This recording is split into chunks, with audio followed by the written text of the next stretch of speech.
Hello guys, welcome back to our channel. இந்த video வந்து ஒரு 3 டேஸ் விலாகு. இந்த வீடியோவில் வந்து ஸ்கின் கேர், ஹெல்த் கேர், அதுக்கப்புறம் வந்துட்டு கார்டனிங் ரிலேட்டடாக கொஞ்சம் டிப்ஸ் சொல்லியிருக்கேன். கண்டிப்பாக வீடியோவை ஸ்கிப் பண்ணாமல் பாருங்கள். இது வந்து சண்டே வந்து சிக்கன், மட்டன் ரெண்டுமே எடுத்துடணும். அதுக்கப்புறம் சண்டே வந்து காய்கறி இல்லை அப்படின்னு சொல்லிட்டு ஹஸ்பண்ட் வந்து காய்கறி வாங்கிட்டு வந்தாங்க. ஸோ அதை எல்லாமே அரேஞ்ச் பண்ணிட்டு இருந்தேன். அதாவது சிக்கன், மட்டன் ரெண்டுமே வச்சு முடித்து சாப்பிட்டு இது மதியம் வாங்கிட்டு வந்ததுக்கப்புறம் தான் சரி விலாக் எடுக்கலாம் அப்படின்ட்டு சரி காய்கறி எல்லாம் அரேஞ்ச் பண்ணிவிட்டு அதுக்கப்புறம் வந்து நம்ம வந்து இப்போ கொஞ்சம் முன்னாடியிலேருந்தே கோல்டன் க்ளோ ஆயில்னு சொல்லிட்டு, அதாவது ஃபேஸ் க்ளோ ஆயில்னு சொல்லிட்டு நம்ம வந்து லான்ச் பண்ணியிருக்கோம். இது தனி வீடியோவாக நான் வந்து அப்லோட் பண்ணுறேன். ரொம்ப சூப்பராக இருக்கும். ஆர்டருமே நிறைய வருது.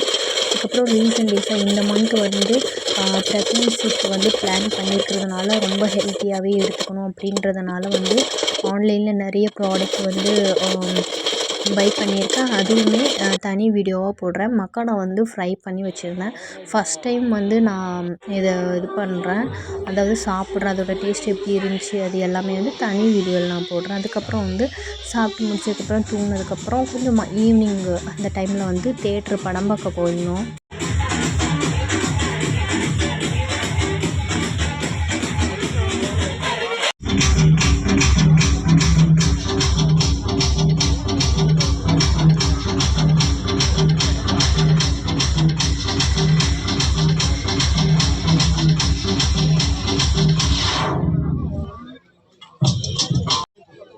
ஸோ போகும்போதே வந்து நாங்கள் வந்து கார்ன் வாங்கிட்டோம். ஸோ அதை சாப்பிட்ருந்தோம். இது வந்து பப்ஸு, ஜூஸ் எல்லாமே வந்து இன்டர்வலில் வாங்கி சாப்பிட்ருந்தோம். திருநெல்வேலியிலே எனக்கு பிடிச்ச தியேட்டர்னால் அது அலங்கார் தியேட்டர்னு தான் சொல்லுவேன். நீட்டாக இருக்கும், ப்ரெசன்டேஷன் நல்லா நீட்டாக இருக்கும். படம், சவுண்டு எல்லாமே குவாலிட்டியாக சூப்பராக இருக்கும்.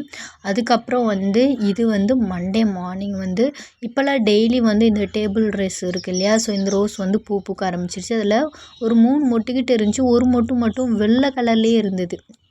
சரி என்னன்ட்டு பார்க்கலான்ட்டு அதை கிளிக்காக எடுத்து வச்சுருந்தேன். மண்டே வந்து நல்லா இப்போலாம் சாணியெல்லாம் எடுத்து டெய்லி துடைக்க ஆரம்பிச்சிட்டேன். ஏன்னா ரொம்ப சீக்கிரமாக எழும்பிடுறேன். ஸோ அதனால் அப்படின்ட்டு அதுக்கப்புறம் வந்து சியா சீடு, அதுக்கப்புறம் வந்து ஃப்ளக்ஸ் சீடு, பம்ப்கின் சீடு, இந்த மாதிரி நிறைய சீடு எல்லாமே ஆன்லைனில் தான் பர்ச்சேஸ் பண்ணியிருந்தேன். இது வந்து இனிப்பு துளசின்னு சொல்லுவாங்க. ஸோ அந்த மாதிரி உள்ள ஒரு அதில் உள்ளது தமிழில் சொல்லணும் அப்படின்னா, இது வந்து நல்ல ஒரு ஜெல் கன்சிஸ்டன்சி இருக்கும். இது வந்து நம்ம ப்ரெக்னென்சிக்கு ட்ரை பண்ணுறோம் அப்படின்னா நம்மளோட ஃபுட் டயட்டில் வந்து இது இருந்துச்சு அப்படின்னா ரொம்பவே நல்லது. அது வந்து டைஜஷனுக்கும் நம்மளுக்கு ரொம்ப ஹெல்ப்ஃபுல்லாக இருக்கும். அதே மாதிரி அதில் நிறைய சத்துக்களுமே இருக்குது. இது எல்லாமே வந்து நான் தனி வீடியோ அந்த ப்ரெக்னென்சி ரிலேட்டடாக தனித்தனி வீடியோ அப்லோட் பண்ணுவேன். அதில் நான் உங்களுக்கு சொல்கிறேன். ஸோ இன்றைக்கி வந்து வாட்டர்மெலன் ஜூஸ் வந்து வாங்கலான்ட்டு, ஏன்னா சண்டே நாங்கள் படத்துக்கு போனோம்ல, போயிட்டு வரும்போது கொஞ்சம் ஃப்ரூட்ஸ் எல்லாமே வாங்கியிருந்தோம். ஸோ அதனால் வந்து வாட்டர்மெலனும் வாங்கியிருந்தோம். வாட்டர்மெலன், சப்போட்டா, சீனி கிழங்குன்னு சொல்லுவாங்கள்ல, அது எல்லாமே வாங்கியிருந்தோம். சரி அந்த வாட்டர்மெலன் ஜூஸ் போடலான்ட்டு அதில் இதை ஆட் பண்ணலாம் அப்படின்ட்டு ஊற வச்சுட்டேன். ஸோ அதுதான் வந்துட்டு இது நார்மலாக சாப்பிட்டு பார்த்தேன். இதோட டேஸ்ட் வந்து கடலை இருக்கு இல்லையா, அந்த டேஸ்ட் இருந்தது. ஆனால் குட்டியாக இருக்குது. அதுக்கப்புறம் நல்லா மென்ன உடனே ஒரு மாதிரி ஜெல்லு மாதிரி இருக்குது. டேஸ்ட் ஓகே தான். நம்ம வந்து அதை நல்லா ஊற வச்சுட்டு அதுக்கப்புறம் வந்து ஜூஸில் எதுலையாவது நம்ம சேலட் அந்த மாதிரி ஆட் பண்ணோம் அப்படின்னாலுமே நல்லா தான் இருக்குது. இந்த சக்கரவள்ளி கிழங்குலாம் கொஞ்சம் ஒரு மாதிரி இருக்குது, வேணாம் நாளைக்கு வாங்க, நாளைக்கு கடையில் இருக்கும்னு அந்த அண்ணா சொன்னாங்க. பட் பரவாயில்ல அப்படின்னு சொல்லிட்டு தான் வாங்கிட்டு வந்தோம். இங்கே பாருங்களேன், வாட்டர்மெலன் வந்து வெள்ளையாக இருக்குது அப்படின்னு சொல்லிட்டு இது பண்ணி இது நல்லா ஏமாற்றிட்டாங்கன்னு நினச்சேன். ஆனால் உள்ளே எல்லாமே நார்மலாக இருந்தது. இதுலேருந்து என்ன சொல்கிறேன்னா, வெளித்தோற்றத்தை வச்சு யாருமே எடை போடாதீங்க. அது ஒன்று. இன்னொன்று, நாங்கள் வாங்கினோம்ல அந்த ஃப்ரூட்ஸு வாங்கினோம்ல, அந்த கடை வந்து அந்த அண்ணா சொன்னாங்க, இது பக்கத்தில் தான் ஊரில் நாங்கள் வந்து வயல் வச்சுருக்கோம், அங்கேருந்து விளைவிக்கிறது இங்கே வச்சுருக்கோம். ஏன்னா அவங்க மாட்டு வண்டியில் வச்சுருந்தாங்க, அதையே அப்படியே கடையாக மாற்றிட்டாங்க. செம்ம இம்ப்ரெசிவாக இருந்தது. என் ஹஸ்பண்டுமே வயலில் விளையிறதா, ஏன்னா அந்த இதெல்லாம் ரொம்ப கழுவாமல், ஏதாவது அந்த சக்கரவள்ளி கிழங்கு இருக்குல்ல, அதெல்லாம் மண்ணாக இருந்தது. அந்த இலை தலைங்க எல்லாமே பக்கத்துலேயே கடந்தது. அதை வச்சு வந்து ஹஸ்பண்ட் கண்டுபிடிச்சாங்க. அவங்க தான் கேட்டாங்க, ஆமாம் அப்படின்னோன்னா எனக்குமே ரொம்ப சூப்பராக இருந்துச்சு. நம்மளுக்கு தான் கார்டனிங்னா போதுமே. அப்புறம் தான் பரவாயில்ல, இடைத்தரகர்கள் யாருமே இடையில இல்லை. அவங்க பயிர் இடுறாங்க, டைரெக்டாக வந்து அவங்களே வந்து சேலும் பண்ணுறாங்க அப்படின்ட்டு. அதிகமாக அவங்களுக்கு லாஸ் ஆகாது, டைரெக்டாக அவங்களுக்கு வந்து அமௌண்ட் போகும் அப்படின்றதுல ஒரு ஹாப்பி.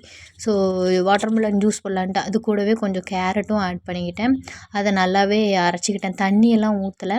ஃபஸ்ட்டு இந்த டம்ளரில் இது பண்ணிவிட்டு அதுக்கப்புறம் தான் நம்ம பெரிய எரிப்பெல்லாம் வச்சுருக்கோன்ட்டு திரும்ப அதை எடுத்துகிட்டு வேறு ஒரு பாத்திரத்தை வச்சுட்டு, பாத்திரம்லாம் கம்மியாக இருக்குது, வேறு கொஞ்சம் நிறைய பாத்திரங்கள்லாம் வாங்கணும்.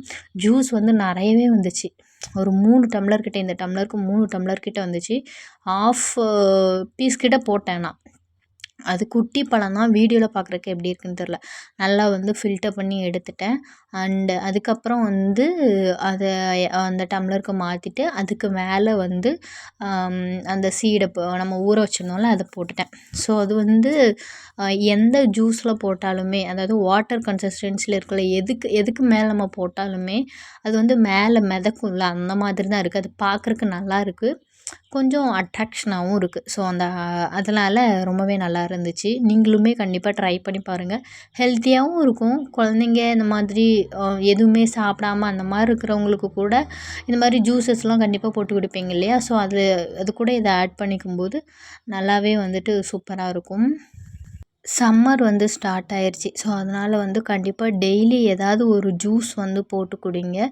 ஜூஸ் வந்து ஜில்லுன்னு தான் இருக்கணும் அப்படின்ட்டு இல்லை. அதே மாதிரி ரொம்ப எக்ஸ்பென்சிவான ஃப்ரூட்ஸ் இருக்கணும், சீனி போட்டிருக்கணும், இனிப்பாக இருக்கணும், அப்படி உங்கள் குழந்தைங்களுக்கோ இல்லை நீங்களோ அப்படி பழகாமல், இப்போ வீட்டில் கருவேப்பிலை இருந்தால் கூட ஒரு குத்து போட்டு அது கூட கொஞ்சம் தண்ணி 2 டம்ளர் தண்ணி போட்டு அதை நல்லா அரைச்சிட்டு ஃபில்டர் பண்ணிவிட்டு அதில் சீனி இருந்தால் போட்டுக்கலாம். வேறு ஆப்ஷனல் இல்லைன்னா நாட்டு சர்க்கரை ஆட் பண்ணி அது கூட டேஸ்ட்டாக தான் இருக்கும். அந்த டேஸ்ட்டை நம்ம பழக்கி விட்டுட்டோம் குழந்தைங்களுக்கு அப்படின்னா ரொம்பவே நல்லது.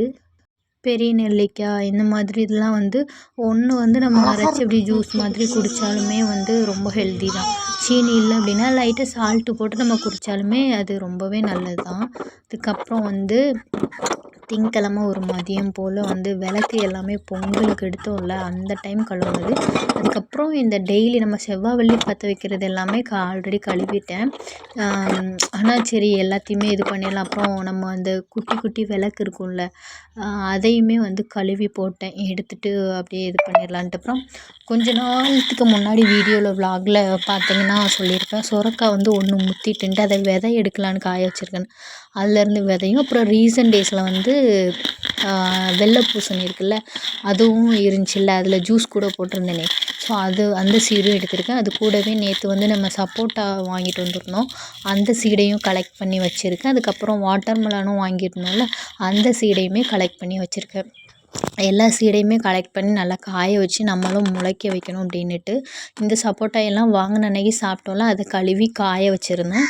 ஸோ அதை எல்லாமே வந்து முளைக்க வைக்கணும் அப்படின்ட்டு. இங்கே பாருங்களேன், இது வந்து டபுள் கலர், ஒயிட்டும் இருக்குது, பிங்க்கும் இருக்குது. மற்றதில் வந்து ஒயிட் இல்லை, அந்த லாஸ்ட்டில் மட்டும் அந்த இது இருக்குல்ல அதில் மட்டும்தான் இருக்குது. பட் இன்றைக்கி பூத்த பூவில் வந்து ஒரு 2 லேயர், கீழே உள்ள 2 லேயர் ஃபுல்லாகவே ஒயிட்டாக இருக்குது, மேலே இருக்கிறது பிங்க்காக இருக்குது. அப்புறமா ஈவினிங் ஆயிடுச்சு. இப்போல்லாம் வந்து அடிக்கிற வெயிலுக்கெலாம் டெய்லி தண்ணி பாய்ச்சாலுமே இப்போ ஈவினிங் பாய்க்கிறோம் அப்படின்னா காலையில் ஈரமாக இருக்குது, அடுத்து ஈவினிங் ஆகிறக்குள்ளே பார்த்திங்க அப்படின்னா ரொம்ப ட்ரை ஆகி செடியெல்லாம் வாடி வதங்கி ஆயிடுது. ரொம்ப கஷ்டமாக இருக்குது செடியெல்லாம் பார்க்கும்போது. இது வந்து வேலி மாதிரி இருக்குல்ல, அதுக்கு அந்த பக்கம் வந்து அடுத்தவங்களோட இடம், மற்றவங்க அப்படின்ற மாதிரி காமிக்கிறேன். அப்படியே ஒரு செடியாக பாய்ச்சிட்டு இருந்தேன். இது வந்து என்னன்னு தெரியுதா? சொடக்கு தக்காளி நாங்கள் சொல்லுவோம். இதோட ஹெல்த் பெனிஃபிட்டுன்ட்டு சும்மா அடித்து பார்க்குறேன், அவ்வளோ பெனிஃபிட் இருக்குது. போன் வந்து ஸ்ட்ராங்காக இருக்கிறதுக்கு, அதாவது எலும்பு ஸ்ட்ராங்காக இருக்கிறதுக்கு அந்த பழம் இருக்குல்ல, அது சாப்பிட்டா ரொம்ப ஹெல்த்தி அப்படின்னு சொல்லிட்டு, டைஜஸ்டிவ் ஆகிறதுக்கு ரொம்ப ஹெல்த்தி அப்படின்ட்டு சும்மா நம்ம இதோட பெனிஃபிட்லாம் தெரியாமல் சும்மா ஏதோன்ற மாதிரி சாப்பிடுவோம். நான்லாம் இப்போல்லாம் அது இதை போட்டு யார் சாப்பிடுவா அப்படின்ட்டு அவாய்ட் பண்ண ஆரம்பிச்சிட்டேன். அது பார்த்ததுக்கு அதை அந்த செடியை பிடுங்கணுன்னு கூட எடுத்துடணும் அப்படின்னு நினச்சேன். அப்புறம் தான் மெயினாக இந்த கூகுளில் பார்த்ததுக்கப்புறம் தண்ணி ஊற்றியே வளர்க்க ஆரம்பிச்சிட்டேன். அதுக்கப்புறம் வந்து ஈவினிங் ஆகிடுச்சா, தண்ணியெல்லாம் பாய்ச்சிட்டு வந்ததுக்கப்புறம் சரி இப்போ எப்போவுமே நான் ஈவினிங் தான் பாத்திரம் கழுவுவேன். காலையில் கொஞ்சம் பாத்திரம் இருந்தாலுமே அதை அப்படியே வச்சுட்டு ஈவினிங்காக மொத்தமாக எல்லாத்தையுமே கழுவிடுவேன். சமையலுக்கு எடுக்கிற பாத்திரத்தை அவ்வளவுக்கு சேராது. ஒரு மேக்ஸிமம் மார்னிங் இருந்ததுன்னா அதை வச்சு மேனேஜ் பண்ணிப்போம்ல குழம்பு அந்த மாதிரி. இல்லை அப்படின்னா அவ்வளவா ஆகாது எப்படியுமே. எனக்கு பாத்திரமே கம்மியாக தான் இருக்குது. இப்போ கழுவுறல இது மட்டும்தான் டெய்லி இருக்கும். டெய்லி யூஸ் பண்ணிவிட்டு கழுவிடுவோம். இந்த வட்டா இருக்குல்ல அது நிறைய மட்டும் கொஞ்சம் ஸ்பூன்ஸ் அந்த மாதிரி இருக்கும். இன்னுமே நிறைய பாத்திரங்கள்லாம் வாங்க வேண்டியது இருக்குது. கிச்சனுக்கு தேவையானது எல்லாமே நிறையவே வாங்க வேண்டியது இருக்குது. ஸோ அது எல்லாமே வந்து பை பண்ணும்போது அதோட ரிவ்யூஸ் எங்கே பை பண்ணுறேன் அந்த டீட்டெயில் எல்லாமே நான் உங்களுக்கு சொல்கிறேன். ஸோ பாத்திரம் எல்லாமே வாஷ் பண்ணதுக்கப்புறம் எங்கெங்கே நான் எப்போ அரேஞ்ச் பண்ணுவேனோ அது எல்லாமே வந்து கட்டில் இருக்குல்ல, கட்டிலில் ஒரு 2 பக்கெட் வச்சுருப்பேன். அதுக்குள்ளே வந்து இந்த முறுக்கு புளியிறது அந்த மாதிரி ஒரு 2 பக்கெட்டில் வச்சுருக்கேன். இந்த ரெட் கலர் கூடையில் வந்து பாத்திரம் கழுவி வச்சுருக்கேன். அப்புறம் அந்த பிளேட் வைக்கிறதுக்குன்னு ஒரு ரேக்கு, ஸ்பூன் வந்து அடியில் இருக்குன்னு எடுக்கிறது கஷ்டமாக இருக்குன்ட்டு ஒரு பாட்டில்லே இந்த ஸ்பூன் அப்படியே வச்சுட்டேன். இது எல்லாமே நம்ம அடுப்பு இருக்குல்ல, ஒரு கட்டிலில் தான் நம்ம கிச்சனே. ஸோ அதில் தான் எல்லாமே இருக்கும். ஸோ அங்கே வந்து அப்படியே அடுக்கி வச்சிட்ருக்கேன். விளக்குமே நல்லா காஞ்சிருச்சு. அதை எல்லாத்தையுமே எடுத்து ஒரு துணி பையிலையோ இல்லை ஒரு சாக்கு பையிலையோ அப்படியே ரொட்டேட் பண்ணி வைக்கணும். செவ்வாய் வெள்ளி பற்ற வைக்கிறத மட்டும் வெளியே எடுத்து வைக்கணும். இன்னொன்று சொல்லணும்னு நினச்சேன். இப்போ நிறைய ஹெல்த் இஷ்யூ வந்து நிறைய பேருக்கு இருக்குது. அதாவது லைக் இப்போது காசு இருக்குது, பணம் இருக்குது, ரொம்ப ரிச்சாக இருக்கும் அப்படின்னா வீட்டில் சமைக்கிறதுக்கு வீட்டு வேலை செய்கிறதுக்கு ஒருத்தவங்களை வச்சுருவாங்க. ஹெல்த் இஷ்யூ இருக்குதுன்னு சொல்லிட்டு தனியாக நம்மளுக்கு ஜிம்முக்கு போகிறதோ ஹாஸ்பிட்டல் போகிறதோ அந்த மாதிரி டைம் ஸ்பெண்ட் பண்ணிகிட்ருக்காங்க இப்போது.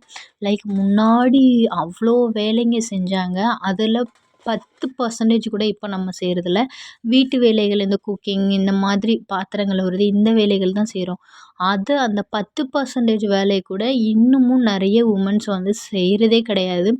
லைக் நம்ம இப்போது நிறைய வீடியோஸ்லலாம் பார்த்தோம் அப்படின்னா வீட்டுக்கு வந்து வேலைங்க ஆளுக்கு வச்சுருப்பாங்க. அந்த மாதிரி லைக் அவங்க வேறு ஏதாவது பிஸ்னஸ் பண்ணலாம் பரவாயில்ல. பட் இதை விட 200% அந்த காலத்தில் இருக்கிறவங்க ஒர்க் பண்ண தான் செஞ்சாங்க.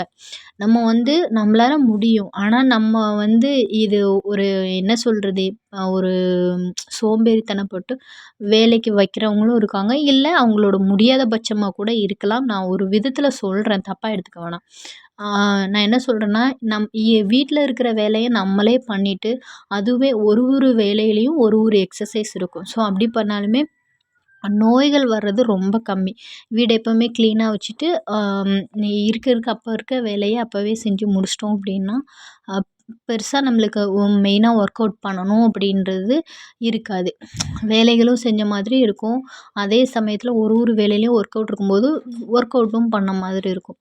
ஸோ அப்படி இருக்கும்போது இந்த மாதிரி ட்ரை பண்ணலாம். அதாவது சொல்கிறேன் நிறைய பேர் நம்ம இது பண்ணுறோம் அது பண்ணுறோம் அப்படின்ட்டு. அந்த காலத்தில் கம்பேர் பண்ணும்போது இப்போ நம்ம வந்து மென்டலியும் சரி ஹெல்த்திலையும் சரி ரொம்பவே வீக்காக தான் இருக்கும். ஸோ அதுக்கு காரணம் வேறு யாருமே இல்லை, நம்ம தான். ஒரு சின்ன விஷயம் கூட நம்ம பெருசாக பிஸியாக இருக்கோம்னு நம்மளே சொல்லிவிட்டு வேலைக்கு வச்சுக்கிறோம். அந்த மாதிரி இருக்கிறது வந்து அவாய்ட் பண்ணிக்கலான்ட்டு எனக்கு தோணுச்சு. நான் அதனால தான் அப்படியே கீப்பப் பண்ணிகிட்ருக்கேன். ஸோ இப்போ வந்து கார்டனிங் ரிலேட்டடாக டிப்ஸ் சொல்லட்டா? நீங்கள் இப்போ ஒரு கிழங்கு வகைகளை வந்து ஊனி முளைக்க வைக்கிறீங்க அப்படின்னா நம்ம கிழங்கு அப்படியே ஊனக்கூடாது, சரிங்களா? கிழங்கு ஊன்னா எப்படி கிழங்கு வரும்? அதில் இருக்க தண்டை ஊன்னா தான் தண்டு முளைக்கும்போது கிழங்கு வரும். ஸோ நான் வந்து சக்கரவள்ளி கிழங்கும் உருளைக்கிழங்கும் எடுத்திருக்கேன். சக்கரவள்ளி கிழங்கு அதிகமாக நம்மளுக்கு இருக்காது. அதே மாதிரி அதுக்கு அதிகமாக தண்ணியும் தேவைப்படாது. உருளைக்கிழங்கும் அப்படி தான் அதிகமாக தேவைப்படும். ஆனால் காசு கொடுத்து வாங்கிட்டோம். அந்த உருளைக்கிழங்கு வந்து முளைச்சிருக்கு. ஆக்சுவலாக முளைச்ச உருளைக்கிழங்கு நம்ம சமையலில் போடக்கூடாது. சரி அதை நம்ம முளைக்க வச்சிடலான்ட்டு சீனி கிழங்கும் எடுத்திருக்கேன். 2 சைடும் அந்த முனை இருக்கு இல்லையா, அந்த முனை இருக்கிற கிழங்கா எடுத்திருக்கேன். ஸோ அப்போ தான் அதே மாதிரி அதில் ஒரு டாட்டாக புள்ளியாக இருக்கும். அது அதிகமாக இருக்கிற கிழங்கா பார்த்து எடுத்தோம்னா அதிலேருந்து நல்லா அந்த இப்போ உருளைக்கிழங்குல குருத்து வந்திருக்குல்ல அந்த மாதிரி குருத்து வரும். ஸோ மண்ணில் போட்டு மூடி வச்சிட்டோம்னா ஒரு 3-4 நாள்லேயே வந்து குருத்து வந்துடும் தான் நினைக்கிறேன். ஸோ அப்படி வரும்போது நல்லா அந்த தண்டு வந்துடும். அந்த தண்டை நம்ம கட் பண்ணி குட்டி குட்டி பீஸாக அந்த கணு இருக்கிற இதெல்லாம் ஐடென்டிஃபை பண்ணி நல்லா கட் பண்ணி திரும்ப அதை மண்ணில் வச்சோம் அப்படின்னா அது வந்து முளைக்கும்போது கீழே உருளைக்கிழங்கு வச்சிரும். ஸோ அந்த மாதிரி தான். அதுக்கப்புறம் சப்போட்டா சீடும் வந்து ஒரு கவரில் வச்சுருக்கேன். ஏன்னா எங்கேன்னு ஐடென்டிஃபை பண்ண முடியாதுன்ட்டு அதில் வச்சு முளைக்க வச்சுருக்கேன். நல்லா முளைச்ச உடனே தனித்தனியாக எடுத்து வச்சிட வேண்டியது. மல்லிகைப்பூவுமே அங்கங்கே மொட்டு வச்சிருச்சு. மல்லிகைப்பூ சீசன் நினைக்கிறேன். நல்லது தான் நம்மளுக்கு. அப்புறம் இந்த வாழைப்பூ வந்து அது அவ்வளோதான். அடுத்து மேலே தான் வாழைக்காய் வச்சுருக்கு. இது டெய்லி உறிஞ்சி போகுது. அந்த இதெல்லாம் வேஸ்ட்டாக தான் ஆகுது. ஸோ அதனால் அதை அப்படியே எடுத்துட்டேன். நம்ம வந்து சமையலுக்காவது இது பண்ணிக்கலாம் அப்படின்ட்டு. அதுக்கப்புறம் மண்டே ஈவினிங் வந்து சித்திக்கு வந்து பரோட்டா சாப்பிடணும்னு தோணுச்சு. அதனால் அங்கே போயிட்டு பரோட்டா சாப்பிட்டு நான் சப்பாத்தி வாங்கினா வாங்கிட்டு வந்தோம். இது வந்து இன்னைக்கு செவ்வாய்க்கிழமை மார்னிங் எழுந்துச்சி இந்த கோலம் சுத்தமாக சொதப்பிடுங்க. ஏன்னே தெரியல. எந்திரிச்சு கோலத்தெல்லாம் போட்டுட்டு சக்கரவள்ளி கிழங்கு வந்து நேற்றே கழுவி வச்சுட்டேன். ஸோ அதை வந்து காய வைக்கலான்ட்டு. இப்போ வந்து இதெல்லாம் யூடியூப்பில் பார்த்தேன் இந்த டிப்ஸாக. கேஸ் வந்து அதிகமாக இதுவாகாமல் இருக்கிறதுக்கு ஒன்று வேக வைக்கிறோன்னா அதுலேயே நம்ம ஏதாவது வேக வைக்கணும். ஒரு பாக்ஸு தனி டிஃபன் பாக்ஸோ இல்லை ஏதாவது ஒரு பாத்திரத்துலையோ வச்சுட்டு அதில் கொஞ்சம் தண்ணி ஊற்றிட்டு நம்ம குக் பண்ணோம் அப்படின்னா தனித்தனியாக குக் பண்ணணுன்றது இல்லை. இப்போ பருப்பு குக் பண்ணோம் அப்படின்னா அந்த பாத்திரத்தில் பருப்பு போட்டுக்கலாம், முட்டை போட்டுக்கலாம். அந்த மாதிரி மேக்ஸிமம் முட்டை கூட எதுவும் நீங்கள் போட வேணாம். தனி பாத்திரத்தில் இருந்தால் பிரச்சனை இல்லை. அந்த தண்ணி கீழேயோ மேலேயோ இருந்துச்சுன்னா நான் கூட இது எப்படி குக் ஆகும், மேலே இருக்குது சரியாக குக் ஆகாதோன்னு 2யுமே குத்தி பார்த்தேன். பட் பரவாயில்ல, 2மே நல்லாவே வெந்துருந்துச்சு. இதில் உள்ள ஸ்மெல் அதில் அடிக்கலை, அதில் உள்ள ஸ்மெல் இதில் அடிக்கலை. தனித்தனியாக தான் இருக்குது. சீனிக்கிழங்கோட அந்த வாசனை இந்த காலிஃப்ளவரில் இருக்குமோன்னு நினச்சேன். பட் அப்படிலாம் இல்லை. அதே மாதிரி இதோட வாசனை அதில் இருக்குன்னு பார்த்தேன். அப்படிலாம் இல்லை. ரொம்பவே நல்லா இருந்துச்சு. இந்த மாதிரி தான் நான் இன்னைக்கு இப்போ பண்ண போகிறேன். நல்லாயிருக்கு, நீங்களும் பண்ணுங்கள். அதுக்கப்புறம் சமையல்லாம் முடிச்சுட்டு கொஞ்சம் அப்படியே உட்காந்துருக்கேன். பஸ்ஸிலேருந்து எல்லாருமே கடகடன்னு வெளியே இறங்குனாங்க. என்னன்னு பார்த்தா பஸ் வந்து பஞ்சர். இவ்வளோ பேர் ஒர்க்குக்கு போகிறவங்க, அங்கே போகிறவங்க, இங்கே போகிறவங்க எல்லாம் அப்படியே ரோட்லேயே இருந்தாங்க. எங்கள் ஹஸ்பண்ட் காமெடி பண்ணாங்க. நான் வேணா எல்லாரையும் போய் விட்டுட்டு வரவா அப்படின்ட்டு. ஆமாம் ஆமாம் போங்க அப்படின்னு சொல்லிட்டு காமெடி பண்ணிகிட்டு இருந்தோம். அப்புறம் வந்து இப்போல்லாம் வந்து புட்டையை வந்து கெட்டி எதுவும் போட்டிருக்கேன். அந்த குட்டி கை இருக்குல்ல அதில். ஏன்னா மற்றவங்க வீட்டுக்கு போகுது அப்படின்ட்டு அவங்க வந்து சொன்னாங்க. அதை நம்ம வந்து கோவப்பட்டு எடுத்துக்கிறதா எப்படின்ட்டு தெரியல. ஏன்னா மற்றவங்களோடதும் வரும். நான் ஜஸ்ட்டு கோழிங்களுக்கு என்ன தெரியும் அப்படின்ட்டு பற்றி விட்டுட்டு என் பாட்டில் விட்டுருவேன். ஆனால் என்னோடது போன உடனேவும் அதை ஒரு பெரிய இஷ்யூ ஆக்குனது தான் எனக்கு கஷ்டமாக இருந்துச்சு. பட் பரவாயில்ல. வேர்ல்டில் இருக்கிறவங்க அதை சொல்கிறாங்க, இதை சொல்கிறாங்கன்னு ஒன்றுத்துக்கு நம்ம ரியாக்ட் பண்ணோம் அப்படின்னா வாழவே முடியாது. யாரும் எதையும் சொல்லிட்டு போகிறாங்க, நம்மளுக்கு பிடிச்ச மாதிரி நம்ம லைஃப்பை வாழ்ந்தோம் அப்படின்னா தான் நம்ம வாழ முடியும்ன்ட்டு மட்டும் மைண்டில் வச்சுக்கிட்டேன். ஸோ வீடியோவை எண்ட் பண்ணிக்கலாமா? இனி வந்து நெக்ஸ்ட் வீடியோவில் நம்ம பார்க்கலாம். என்னோடய வீடியோ பிடிச்சிருந்தா லைக் பண்ணுங்கள், கமெண்ட் பண்ணுங்கள், ஷேர் பண்ணுங்கள். முக்கியமாக நிறைய பேர் என்னோடய சேனலை வந்து பார்க்குறீங்க. 3000க்கு மேலே வியூஸ் வருது. பட் சப்ஸ்கிரைப் பண்ண மாட்டேறீங்க. சப்ஸ்கிரைப் பண்ணி வச்சுக்கோங்க. அப்போ தான் இந்த வீடியோலாம் நான் பேசியிருப்பேன்ல. ஸோ அது ரிலேட்டடாக உங்களோட கருத்து என்னன்னு கமெண்ட் பாக்ஸில் கமெண்ட் பண்ணுங்கள். சப்போர்ட் பண்ணுங்கள். உங்கள் சப்போர்ட் எப்போவுமே தேவை. தேங்க்யூ.